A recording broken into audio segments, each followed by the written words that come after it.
to gain access to your IRA funds tax-free.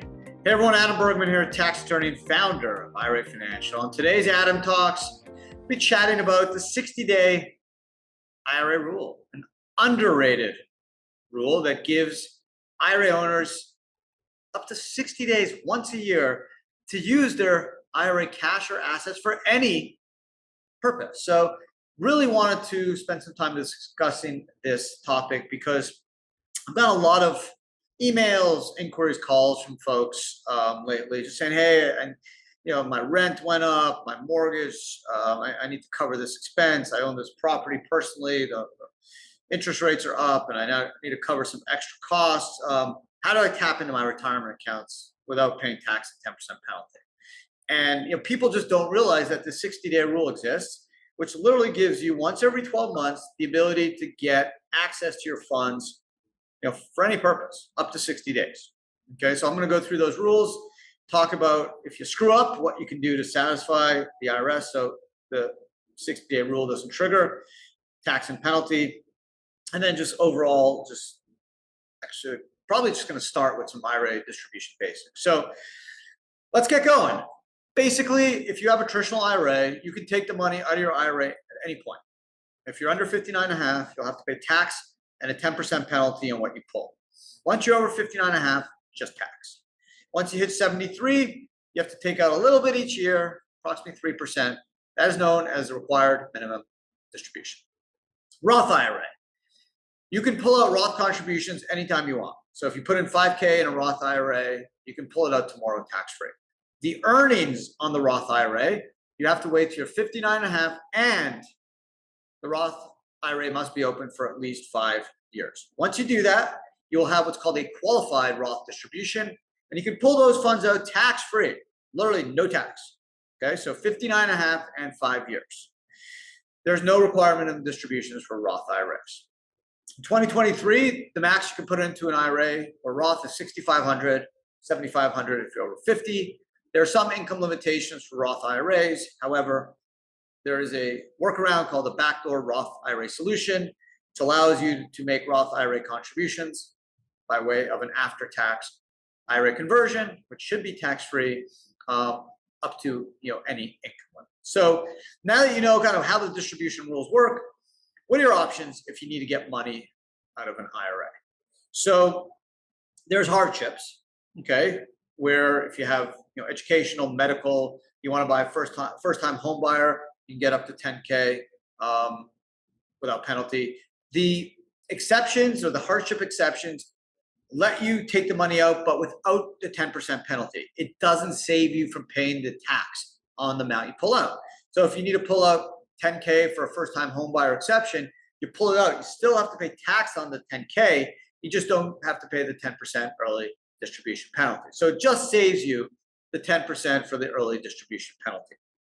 Now, there's something known as a 60-day rollover. It's kind of, as I mentioned, underrated solution that once every 12 months, once a year, you can pull cash or assets out of your IRA, use them for any purpose, and as long as you return them to the IRA within 60 days or any retirement account, it's tax-free. You can only do that once every 12 months for all your IRAs. So if you have an IRA at Schwab, Vanguard, and IRA Financial, you can only do the 60-day once for all your IRAs at all three of those institutions I mentioned.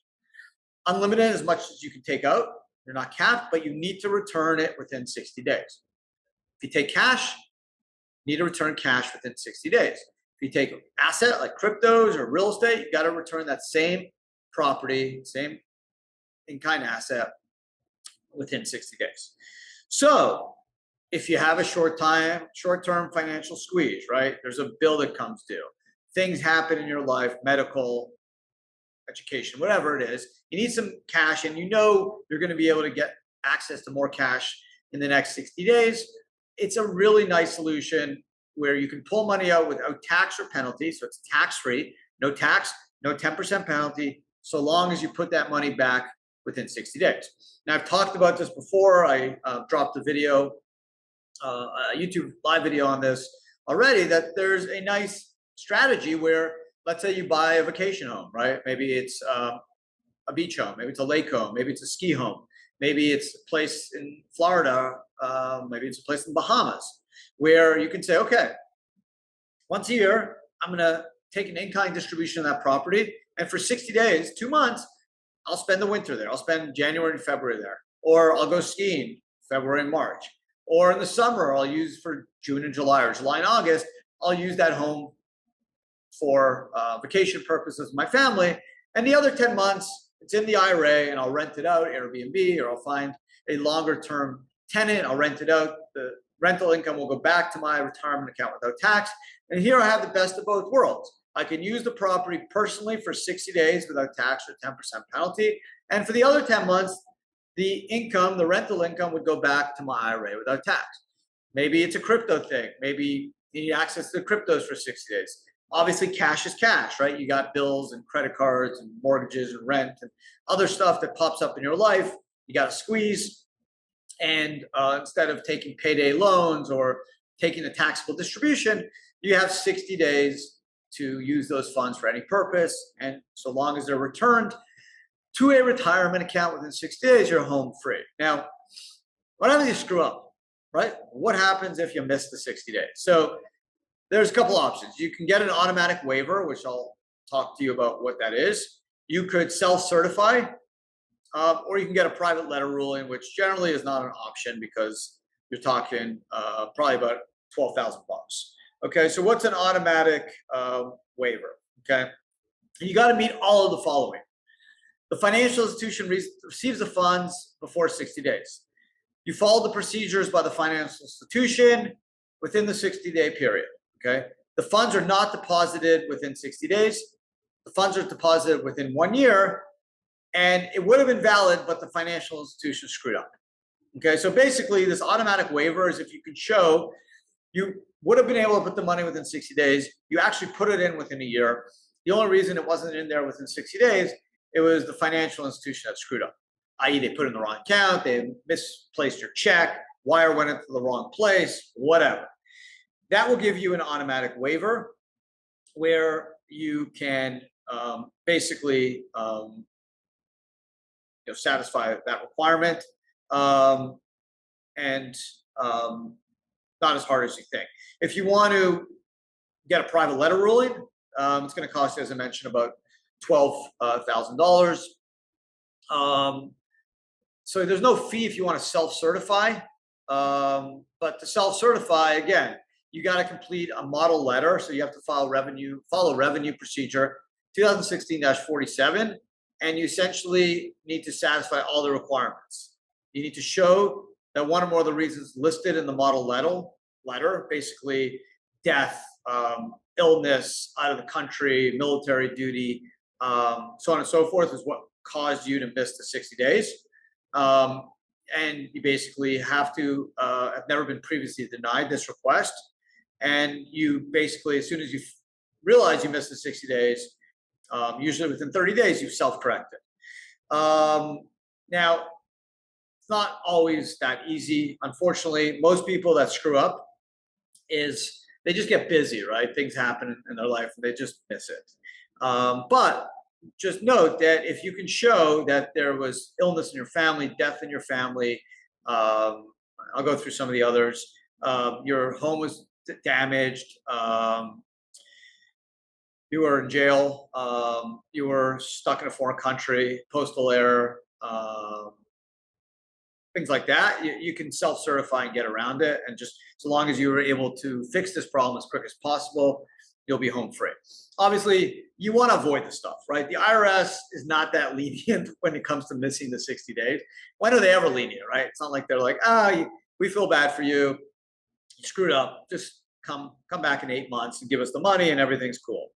They're not like that. We know the IRS. They're not as forgiving. So if you are going to take money out in 60 days and take advantage of the 60-day option once every 12 months, please, please, please remember to get that wire done within 60 days, deposit it in the mail, have it certified mail within 60 days.